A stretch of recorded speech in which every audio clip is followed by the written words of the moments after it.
Hello guys, welcome back to Lauren Loves Literature. So today we're going to be talking about the books that I could not put down. These are either books that I read in one sitting or my claw. These are either books that I read in one sitting or books that I could not stop thinking about if I was not reading them. So let's just get right into it.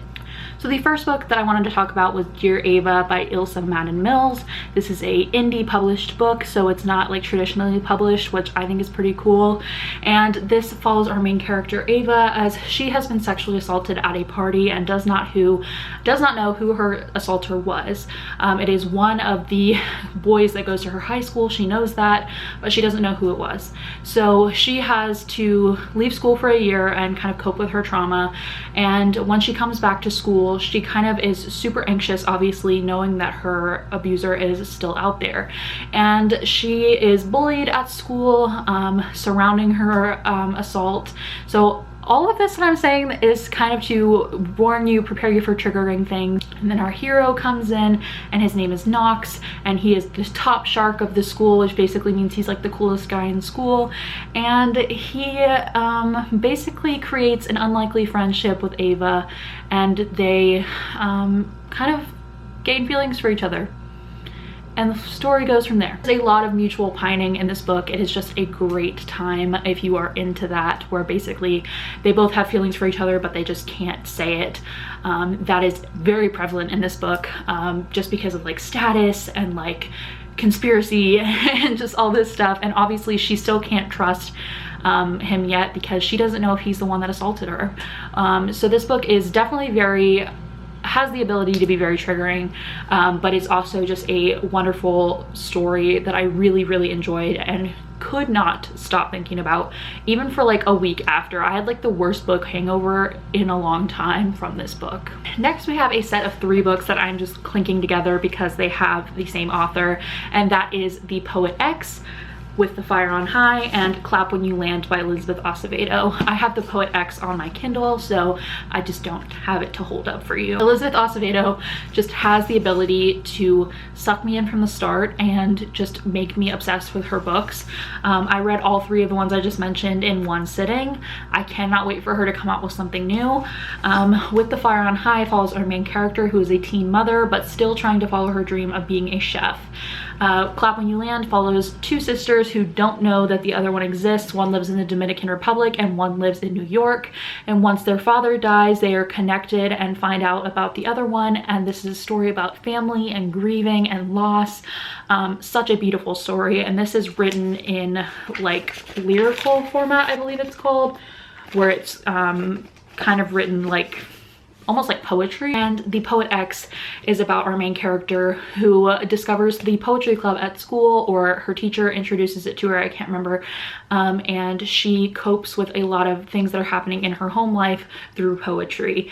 That one is also told lyrically, I believe, but wow, those books are absolutely stunning. Elizabeth Acevedo just knows how to hit my heart in from every angle.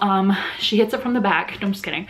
But I really do love her, and I love her writing, and she's one of those authors that I will buy anything from. Next, I have Red, White, and Royal Blue by Casey McQuiston. This follows the son of the President of the United States and the Prince of England as they are sworn enemies. And one day when they are at an event together, the son of the United States, Alex, makes a fool of himself and runs into Henry, and that is where their new kind of relationship starts. And yes, this is a romance. There is definitely some steamy scenes in here, so if that's something you're not into, maybe this isn't for you. But this is just such a funny book. Like, this literally had me laughing out loud, and I think that is such a special thing that books can do, to literally make you laugh out loud. And I would definitely recommend this if you're just looking for a fun time. Now the complete opposite to what I just talked about, Sadie by Courtney Summers. This follows our main character Sadie, and also in other chapters we follow a podcast kind of like serial crime. And Sadie has gone missing, and she has gone to find her abuser. She has basically been alone her whole life, surviving and raising her little sister Maddie, and something terrible has happened and she wants justice, so she goes to find her abuser, and goes on this journey to find him and get justice. And like I said, she's gone missing. So the crime podcast is finding the clues that she left behind, the people she talked to on her way to her abuser, the people that saw her, what she left behind, to find out where Sadie has gone. This book is so eerie. I'm literally getting goosebumps right now just thinking of this book. This book is written so hauntingly and just really hits your heart. There is some trigger warnings for this book, so if you're interested in Sadie, maybe look up the trigger warnings if you know you have triggers, just because there is some in here. But this book is just haunting and beautiful and written so thoughtfully, and I could not put it down. We have Watch Over Me by Nina LaCour. This follows our main character, Mila, who has been in the foster care system her whole life, and she is about to age out and have to move out. And these people come to meet her at her foster family's house, and they say, hey, we run this farm, we've got a lot of children there that we've taken out of the foster care system to live happy lives, and we need a teacher for our first graders, and we think that you would be able to do that great. And Mila's like, you know what, I'll take it. It's a home, it's a place for me to live, it's a place for me to potentially have a family. So she decides to go to this farm and become the first grade teacher for the little ones, and she discovers that there are ghosts on the farm. And that is just where our story is. This book is beautiful. It is, again, like Sadie, very haunting, but just so beautiful. Deals with healing from trauma and learning to let go and learning to move on and live. And this, oh my gosh, this book, I read this in one sitting. It is pretty small, but they have Nina LaCour jam-packed this book with feeling. And finally, we have The Silence of Six by E.C. Myers. This is kind of like a tech mystery, I guess. It surrounds hacking and coding and things like that. Basically, we have Evan, who is our main character's best friend, hacks into this live stream that a lot of people are watching. I think it's like the president or something. And he says, who are the Silence of Six and what are you going to do about it? And then he shoots himself in the head.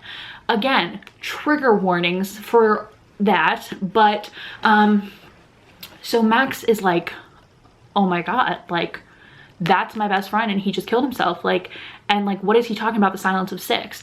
So Max decides to go on a quest, basically, and find out why his best friend killed himself, find out what the Silence of Six are, who they are, and basically avenge his best friend.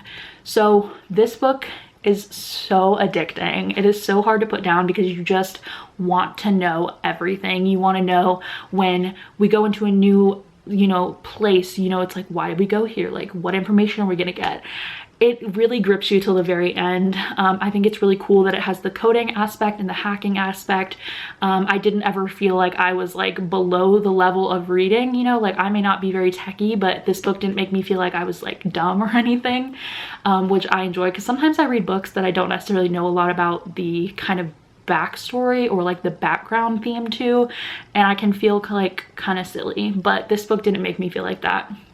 And it was just so addicting and just super fun to read. So I would definitely recommend it if you're looking for a thriller to get you out there. That is all of the books that I have for you guys today.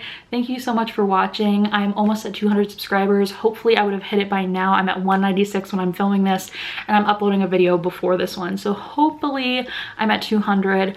Thank you so much for watching. All my links will be down in the description below. If you want to be friends, hit me up on Twitter or just comment below.